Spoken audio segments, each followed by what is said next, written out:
होली की आत्मा। बचपन से शहर में रहने वाला मनोज इस साल होली की छुट्टियों में अपने गांव दुर्गापुर वापस आता है, जहां उसे देख पूरा गांव खुशी से झूम उठता है। जब गया था तब इतना सा था और अब देखो कितना बड़ा हो गया है। हाँ सरपंच जी, जब मैं गया था तब आप भी बहुत जवान थे और अब देखो कितने बूढ़े हो गए हैं आप। चला चलो बढ़िया है। बच्चा घर वापस आ गया। इसी खुशी में आज रात पार्टी होगी। क्या बात है, गांव में भी पार्टियां होने लगी। वैसे अगर पार्टी की बात है तो आज क्यों सीधा होली पार्टी करते हैं। होली पार्टी की बात सुन चहल पहल में अचानक सन्नाटा छा जाता है, जिसे देख मनोज को कुछ अजीब लगता है, लेकिन तभी सरपंच बात पलट देता है। अब बहुत देर हो गई, चलो सब अपने घर चलो, पार्टी के बारे में कल सोचेंगे। मनोज भी मम्मी पापा के साथ घर आ जाता है, पर होली पार्टी और उस पर पूरे गांव की खामोशी वाली बात अभी तक उसके जहन से निकलती नहीं। पापा, होली पार्टी की बात पर सब चुप क्यों हो गए थे? अरे होगी उनकी कोई अपनी बात। मुझे गांव की पंचायत ही थोड़ी पता है। थक गया हूँ, चलो सो जाते हैं, कल बात करते हैं। पापा की बात मानते हुए मनोज भी सोने चला जाता है। आज तो छुपा लिया, लेकिन हफ्ते बाद जब होली का दिन आएगा तब इसे कैसे रोकोगे? अगली सुबह सूरज के साथ ही मनोज भी गांव घूमने निकल जाता है, जिस पर रास्ते में उसे अपनी ही उम्र के कुछ लड़के भी मिलते हैं, जिनसे दोस्ती कर अब वो उनके साथ घूमने लगता है। इसी तरह कुछ दिन बीत जाते हैं और होली नजदीक आने लगती है। दोस्तों, होली में 4 दिन ही बचे हैं, पर गांव में उसकी कोई तैयारियां क्यों नहीं दिख रही? क्योंकि यहाँ होली नहीं मनाई जाती। अरे पर ऐसा क्यों? वो राजा भूषण। अरे तुम 4 दिन के लिए आए हो, क्या इतना सोच रहे हो?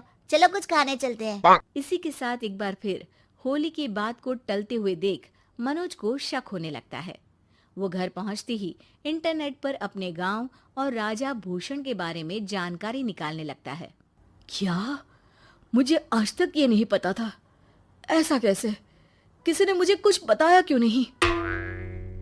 सारी जानकारी लेने के बाद मनोज गांव वालों या अपने मम्मी पापा से कुछ पूछे बिना खुद ही उसकी सच्चाई के बारे में छानबीन करने लगता है, जिसके चलते वो राजा भूषण की हवेली में पहुंचता है। वाह, क्या हवेली है यार। पर क्या यहाँ सच में कोई भूत है? हेलो भूत जी, कोई है क्या? हम इस साल गांव में होली सेलिब्रेट कर रहे हैं, क्या आप उस पर थोड़ा इंटरव्यू देंगे? मनोज के ऐसा बोलते ही गांव में तूफान उठ जाता है और हवेली में रखी सारी चीजें हिलने लगती है। एक अदृश्य शक्ति मनोज को धक्का देकर हवेली से बाहर निकाल दरवाजा बंद कर लेती है। ये सब देख मनोज हैरान रह जाता है। क्या अभी मुझे हवा ने धक्का देकर बाहर निकाल दिया? मेरे होते हुए इस गांव में कभी होली नहीं मन सकती, इसलिए दोबारा ऐसी कोशिश भी मत करना, अंजाम बुरा होगा। आवाज सुन मनोज हैरानी से इधर उधर देखने लगता है, पर उसे कोई दिखाई नहीं देता। वो गांव वापस आ जाता है, जहां तूफान की वजह से सब कुछ तहस महस हो चुका होता है। आखिर ये तूफान आया कैसे? ना ऐसा कोई मौसम था और ना ही हमने होली का त्योहार मनाने की बात की थी। सरपंच की बात पर कोई रिएक्शन दिए बिना मनोज चुपचाप अपने घर चला जाता है। इस तरह देखते ही देखते होली का दिन भी आ जाता है और मनोज रंग लेकर गांव में निकल जाता है, लेकिन गांव पूरी तरह खाली होता है। अरे त्योहार का दिन है, धूमधाम की जगह मातम क्यों मनाया हुआ है? मनोज की आवाज सुन सब अपने घर की खिड़कियां खोल के घर के अंदर से ही उसे वापस जाने के लिए कहने लगते हैं, पर वो किसी की नहीं सुनता। तुझे पहले भी समझाया था, अगर होली खेलने की कोशिश भी की तो अच्छा नहीं होगा। अरे बात मान लो बेटा, तुम्हें सच नहीं पता। मुझे सब पता है।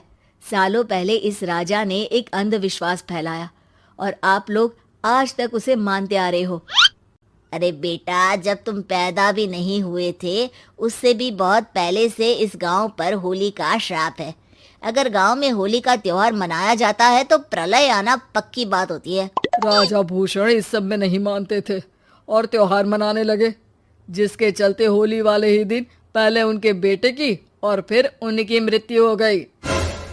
तभी से गांव की रक्षा के लिए उनकी आत्मा उस हवेली में रह रही है। सबकी बातें सुन मनोज उलझन में पड़ जाता है।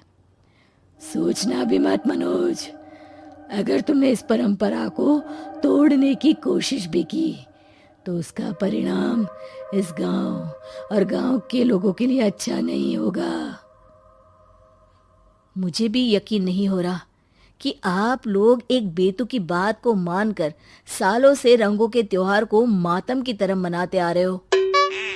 मनोज किसी की कोई बात ना मानते हुए पूरे गांव में रंग बिखेर देता है, जिसके तुरंत बाद वहां तूफान के साथ बिजलियां गरजने लगती है। अचानक मौसम में ऐसा बदलाव देख जहां मनोज कंफ्यूजन में आ जाता है, वहीं गांव वाले डर से सहम जाते हैं।